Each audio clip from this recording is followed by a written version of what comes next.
नमस्कार साथियों, स्वागत है आप सभी का टॉपर्स नोट विथ रास एजुकेशन में। नहीं, शिक्षा मनोविज्ञान या सीडीपी जिसको चाइल्ड डेवलपमेंट पेडागोजी जिसको कहते हैं, ठीक है, साइकोलॉजी, तो उसकी ज़रूरत बहुत ही ज़्यादा है। सीडीपी की ज़रूरत जो है वो बहुत ही ज़्यादा है और इसकी जो शुरुआत होती है साथियों वो शैशवावस्था से शुरुआत होती है।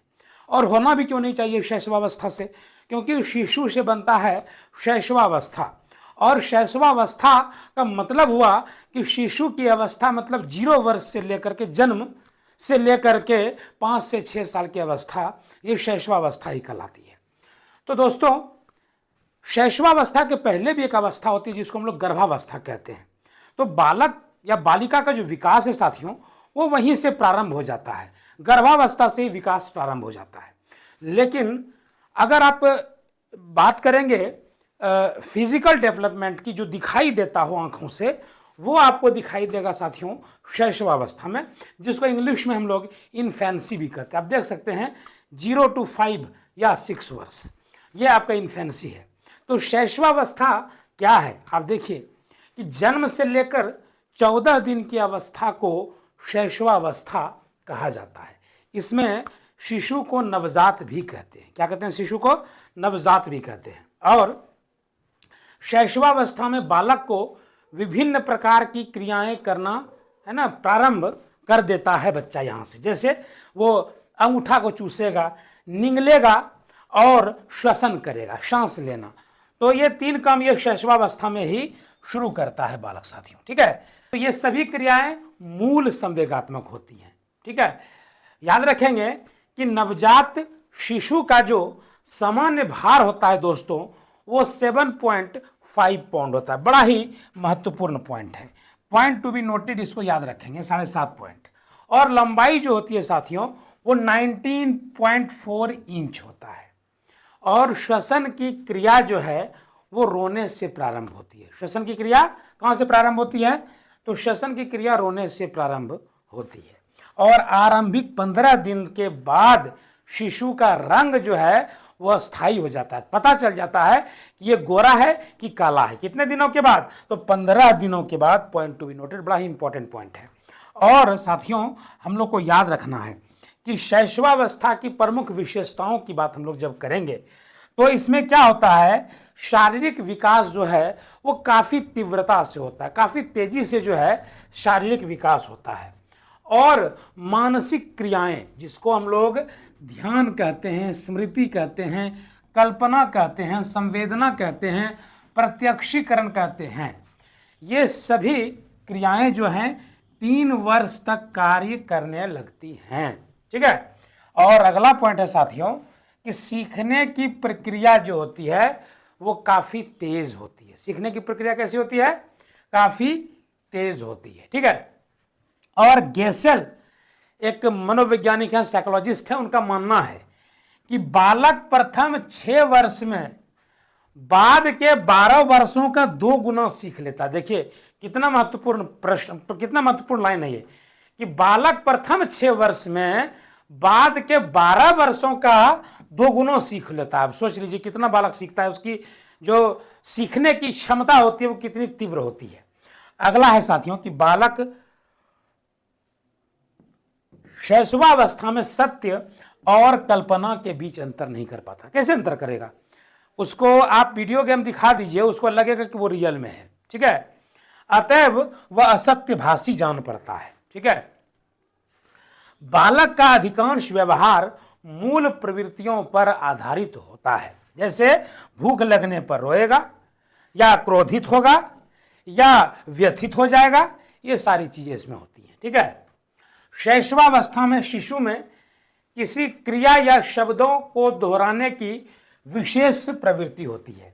शिशु परिवार के विभिन्न सदस्यों का अनुकरण करता है। माँ बाप जैसे करेंगे बच्चा वैसा करेगा, ठीक है। तो शिशु परिवार के विभिन्न सदस्यों का अनुकरण करता है और अनुकरण करके वह सीखता है, ठीक है। मानसिक रूप से परिपक्व न होने की वजह से वह प्रत्यक्ष और स्थूल वस्तुओं के सहारे सीखता है। समझिएगा बात को, क्या बोले कि मानसिक रूप से परिपक्व न होने की वजह से वह क्या करता है, प्रत्यक्ष मतलब सामने में, और स्थूल वस्तुओं के सहारे वह सीखता है। ठीक है, आप उसको दिखा देंगे ये स्थूल वस्तु है, भाई ये कलम है, तो उसको देख के वो सीखेगा। भाई ये बोतल है, उसको सीखेगा। ये देखो मेरा हैंड है, ये देखो ये आई है, ये लिप्स है, ये चीक है। ठीक है, उसके बाद देखो शिशु जन्म से संवेगों का प्रदर्शन करता है, जैसे रोना, जैसे चिल्लाना, हाथ पैर पटकना इत्यादि। और बाल मनोवैज्ञानिकों के अनुसार प्रारंभ में शिशु में 4 संवेग पाए जाते हैं। क्या क्या? तो उसके अंदर भय तो होता ही है, क्रोध भी होता है, प्रेम भी होता है और पीड़ा भी होती है। ठीक है, इसको याद रखेंगे कि बाल मनोवैज्ञानिकों के अनुसार प्रारंभ में शिशु में 4 संवेग पाए जाते हैं, तो भय, क्रोध, प्रेम और पीड़ा। उसके बाद जो है साथियों, शिशु में आत्म प्रेम की भावना जो है वो प्रबल होती है, बहुत ही ज्यादा होती है। और शैशवावस्था में बालक जब वो होता है, शैशवावस्था में वह चाहता है कि माता पिता, भाई बहन आदि का पूर्ण स्नेह उसे ही मिले। ऐसा ना होने पर वह ईर्ष्या से भर उठता है। ठीक है, यदि उसके सामने किसी दूसरे बच्चे को प्यार करेंगे तो उसके अंदर ईर्ष्या हो जाएगी। ठीक, शिशु में अच्छे बुरे, उचित अनुचित जैसी नैतिक भावना का ज्ञान नहीं होता है। वह वही काम करता है जो नैतिक रूप से वांछनीय भले ही ना हो लेकिन आनंददायक है। ठीक है, और राउस महोदय कहते हैं कि अंतिम अवस्था यानी लेटर स्टेज ऑफ इन्फेंसी में प्रोत्साहन और दंड के माध्यम से नैतिक और सामाजिक भावना विकसित होती है। अब प्रोत्साहन और दंड क्या? यदि शिशु रोड पर दौड़कर चला जाता है और वापस आने पर उसका 2 डंडा लगाते हैं तो उसको दंड दिए, वो उस काम को नहीं करेगा। ठीक है, और यदि वह क लिखना सीख जाता है, उसको आप ट्रॉफी देते हैं तो बार बार वह सीखने का प्रयास करेगा। तो प्रोत्साहन और दंड यही चीज है, और इसी के माध्यम से वह नैतिक चीजों को भी सीखेगा और सामाजिक भावना भी उसके अंदर विकसित होगी। चलिए आगे देखते हैं। क्रो एवं क्रो के अनुसार बहुत छोटा शिशु अकेले खेलता है और थोड़ा बड़ा होने पर वो दूसरे के संपर्क में आता है। इस चरण में हम अपने हमउम्र बच्चों के साथ खेलने में काफी आनंद अनुभव करते हैं। शैशवावस्था के अंतिम चरण में सामाजिक भावना विकसित होती है। और वैलेंटाइन का विचार है कि क्या है वैलेंटाइन का विचार कि 4 से 5 वर्ष के बालकों में अपने छोटे भाई बहनों या साथियों की रक्षा करने की प्रवृत्ति होती है, 4 से 5 वर्ष के बालकों में। ठीक है, और वह 2 से 4 वर्ष के बच्चों के साथ खेलना पसंद करता है और वह दूसरे के अधिकारों की रक्षा करता है और दुख में सांत्वना भी देता है। ठीक है, शैशवावस्था में शिक्षा का स्वरूप वह अपनी वस्तु में दूसरों को साझेदार बनाता है। ठीक है, यह उसके अंदर भावना होती है। और वैलेंटाइन मानते हैं यह सीखने का आदर्श काल है, आइडियल पीरियड ऑफ लर्निंग है। ठीक है, फिर है कि वाटसन ने अपने विचार इस रूप में प्रकट किए हैं। शैशवावस्था में सीखने की सीमा और तीव्रता विकास की ओर किसी अवस्था की तुलना में बहुत अधिक होती है। अतएव शिशु शिक्षा के संबंध में निम्न बातों पर ध्यान देना अत्यंत आवश्यक है। क्या है? तो पालन पोषण में सावधानी, पौष्टिक और संतुलित भोजन की जरूरत है। ठीक है, स्वस्थ विकास हेतु घर तथा विद्यालय का शांत एवं स्वच्छ वातावरण, और फिर है कि स्नेहपूर्ण व्यवहार से शिशु के स्नायु मंडल पर अच्छा प्रभाव पड़ता है और उचित विकास होता है। ठीक है, शिशु की मूल प्रवृत्तियों को प्रोत्साहित किया जाना चाहिए क्योंकि इनके दमन से शारीरिक और मानसिक विकास पर नकारात्मक प्रभाव पड़ता है। ठीक है, जिज्ञासा वृत्ति की संतुष्टि संतोषजनक उत्तरों द्वारा होनी चाहिए। मतलब अगर बच्चे के अंदर क्यूरियोसिटी है तो आप उसको सेटिस्फाई कीजिए, तरह तरह के उदाहरण दीजिए, उसको समझाइए, उसको बताइए। शिशु में आत्म प्रदर्शन जिसको सेल्फ एक्सेशन की प्रवृत्ति होती है, अतः उसमें आत्म प्रदर्शन के उचित अवसर प्रदान किए जाने चाहिए। ठीक है, फिर है शिशु को शिक्षा क्रिया और मतलब learning by doing and play method से दिया जाना चाहिए। फिर है शिशु के कर्मेंद्रियों एवं ज्ञानेंद्रियों को उचित प्रशिक्षण दिया जाना चाहिए। और रूसो का मानना है कि बालक के हाथ, पैर और नेत्र उसके आरंभिक शिक्षक हैं। हाथ, पैर और नेत्र उसके आरंभिक शिक्षक हैं। और शिशु को आत्म अभिव्यक्ति के मतलब सेल्फ, वो किसी चीज को एक्सप्रेस कर सके, उसका उचित अवसर मिलना चाहिए। और इसी तरीके से वह मातृभाषा को बहुत अच्छी तरह से ग्रास्प कर सकता है साथियों। ठीक है, फिर है शिक्षा में संगीत को प्रमुख स्थान दिया जाना चाहिए, क्योंकि बालक प्रारंभ से ही संगीत के प्रति क्या होता है, संवेदनशील होता है। ठीक है, फिर है किंडरगार्टन में निम्न प्रवृत्ति पर जोर दिया जाता है। ठीक, किंडरगार्टन में निम्न प्रवृत्ति पर जोर दिया जाता है। मानसिक, किंडरगार्टन मतलब प्री प्राइमरी, नर्सरी जिसको कहते हैं।